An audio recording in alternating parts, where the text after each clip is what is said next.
transcend them. Beck is prepping the battlefield for a generation-long battle. As Ronald Reagan said, there are no simple solutions, there are simple solutions, just no easy solutions. Thank you. Thank you for one person who has access to the internet for getting it. It is a generation-long battle. Remember what I told you before? That this is 100 years. 100 years they've dismantled us. They dismantled our history. They dismantled our founders, our religion, our faith, our Constitution. So, yes, it must transcend politics. But how? Watch. I'll show you this. This is our problem that we have right now. We have Democrats and Republicans, and they're trying to solve all of these answers. All of these problems, we go to them and say, how do we solve homelessness, abortion, corruption? But a lot of times, these guys are corrupt and these guys are corrupt. So how are they going to give you the answer? Because these guys don't have any principles. We've seen it time and time again. Drain the swamp, drain the swamp. I'm going to drain the swamp. No, I'm going to drain the swamp. Hello? The founders knew what was critical, and that is nature's law and nature's God. What does that mean? There's laws in nature that you can't violate. God himself can't violate them, or the whole thing collapses. So you get yourself in line with those laws, and then you look to those laws and nature's God, and you can solve these things. You can solve them through these people, but these people change when the people start to say, this is important. It's a bigger, it is the answer. Now, some people say, well, that doesn't include the non-religious. Well, that's not true. Explain Thomas Paine. Some people say he was an atheist. Explain Penn Jillette. I mean, we're not close or anything. I think he'd like me to stop, saying that I know him. But I like him, and I respect him. We disagree on a ton of stuff when it comes to religion. He doesn't believe in God. He doesn't believe, not just because he saw a billboard that said, God is dead, or that his parents told him that. This is a man, he's a really smart guy, one of the smartest guys I know. He has searched, and he honestly questioned, and he found out what he believes. He's not bluffing about that he believes that there is no God. He knows it for him. He's done the work. That's all I'm asking you to do. Do your homework. No. You cannot sit there on the sidelines. You have to know yourself. What is the history of the country? Why does our Constitution work? How does our economy work? You must know nature's law and nature's God. If it means that you come up and you're an atheist, that's fine. Seek out God. Get on your knees. As Jefferson said, you've got to question with boldness even the very existence of God. If we restore our knowledge of history, restore our Constitution, and restore our faith, we will restore America. And I don't think I've been real subtle about this message, have I? We will be fine. I choose to know so I can depend with firm reliance on God's protection. You will then no longer have a choice because you know what is true, you know who you serve, and you must stand there because you have no other choice. Know who He is. And you will know who you are. Look, America is an idea. It's not about politics. America is the idea. If I had to describe it in one word, it would be freedom. The freedom to live your life. And that means go to any church or not go to any church that you want. If it neither breaks my leg nor picks my pocket, what difference does it make? But by going away from those nature's law and nature's God, it does pick your pocket. It does break your leg. And then you have to stand in line for universal health care soon. Freedom. Is that the idea in America anymore? I think the idea in America right now is survive or penalize or stop, don't do that. It's not freedom. That's the idea of America. You have the freedom to create. You have the freedom to dream. That idea comes from one source, and it is only attainable or allowed when you have self-regulation. We don't need Cass Sunstein if we're all living within the parameters we set for ourselves. We need a Jesus or a Buddha, or in the case of Penn Jillette, I don't know just a little self-control. He does it without Buddha or without Jesus or without Mohammed, but he does it. I find it hard to believe that I have to tell Americans to think big, but perhaps it's more hard to believe that we actually think we can get our answers or our counsel on solving these gigantic problems from the Republicans or the Democrats, or worse, from the press, from people who think so small that they believe everything is about the next election. You may have seen the story recently from the Department of Justice. They gave their website, justice.gov, a makeover. In case you missed it, here are the changes they made. I'll show you. You know what? Let me start with the old version over here. The old version. Which one? The old version. There's the right. The old. That's not it. The old version is just riddled with disturbing images of the American flag. That's why. Oh no, here it is. Yeah, look at this. Oh, it's got the scary American flag. A source at the DOJ told the American Spectator that the new leadership of the DOJ said they wanted to change the image, and I'm not kidding you, quote, because the patriotic shtick from Ashcroft was a bit much for the agency that isn't supposed to be political. Oh, I wasn't aware that the American flag and patriotism was shtick or political.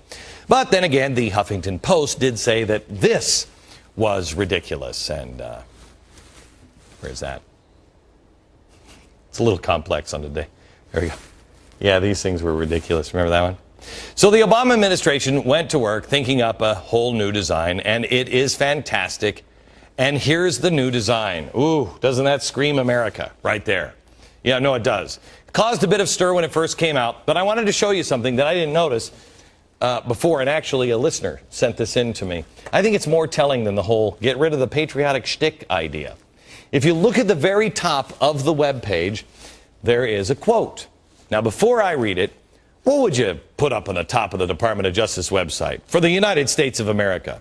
Maybe something from the Constitution, or something from the Bill of Rights, something from the founders, huh? No. They went straight to this quote. The common law of mankind issuing from the life of the people. Really? That's weird, because I think Moses might be a little surprised by that one. Comes from the will of mankind. That sounds more like the school of thought from the UN or the Internationalist School of Thought, more than the American School of Thought. So where did this quote come from? Well, it's reportedly one of Janet Reno's favorite quotes, and reportedly on the outside of the DOJ building. The DOJ building, oh, look at when this was. Come on, guess the president. Guess the president. I know you want to say Woodrow Wilson. But no, FDR. Construction process back in the days of FDR, and they looked for quotes. And the actual source of the quote is under dispute, but many believe it comes from C. Wilfred Jenks. Now, he's a British attorney who was a leading figure in the international law movement, a movement that sought to impose global common law and advocated for global worker rights. I'll bet you it's from him. That also reminds me, the lead story earlier today on theblaze.com was about a new Obama ally and labor leader, Richard Trumka.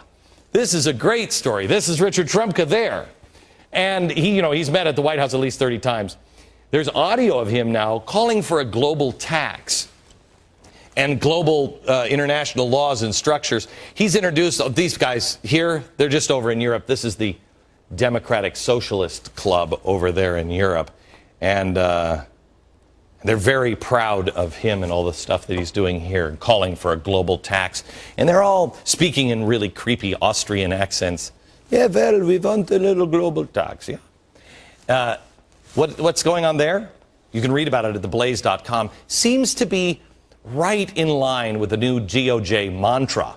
He's just meeting with Europeans about global stuff, that's it. But I'm sure it's just a coincidence. Don't worry about it.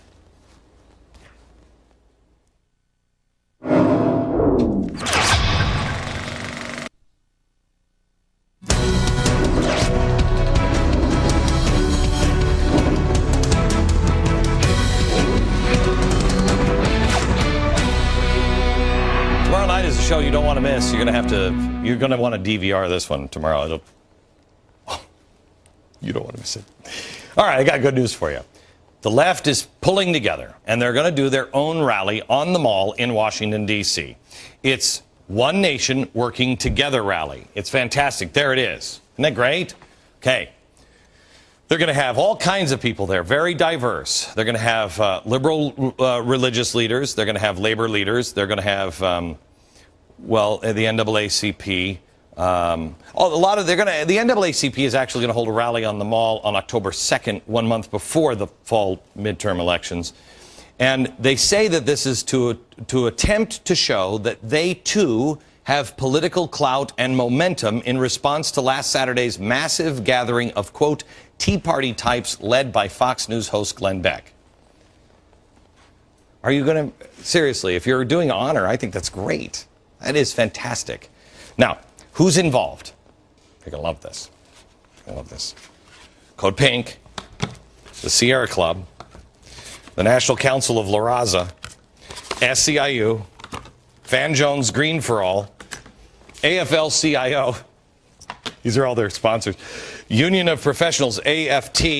Oh, the NAACP is involved. The United Steelworkers Union. This is the Communication Workers of America.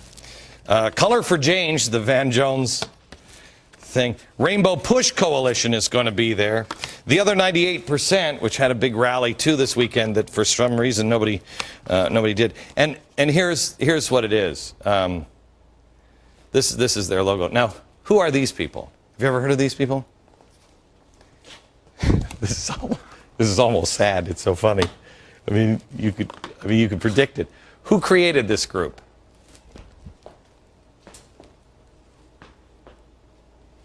Executive Vice President of the AFL-CIO, Arlene Holt-Baker, said, quote, the AFL-CIO is determined that the Tea Party and its corporate backers are not going to get the final word. Corporate backers. Okay, we don't have a Tides Foundation. I mean, I don't know these over here. We didn't receive, if you're implying that it was Fox News, not a penny from Fox News. Fox News covered it as a news story, but even then, did anybody notice? Not as much as the other networks. Nearly all of the money we raised to pay for the event and for our donation to the Special Operations Warrior Foundation, most of it came in increments of $100 or less. We didn't have corporate backers. Arlene Holt-Baker added, quote, we will expect tens of thousands of union families to come. Tens of thousands. Arlene, come on. With all of these guys, come on, this is what you do. Really, the powerful unions and special interest groups, you should get tens of millions of people there. Surely you have liberal host Ed, what's his name, over the other network. I mean, just the other day, he guaranteed he could bring in, do we have the tape? How many did he say he could bring in? I guarantee you, I could do more than 300,000. It ain't a big deal. It's not. And then Lawrence O'Donnell reminded us that there are tens of thousands just milling around the mall at any given time.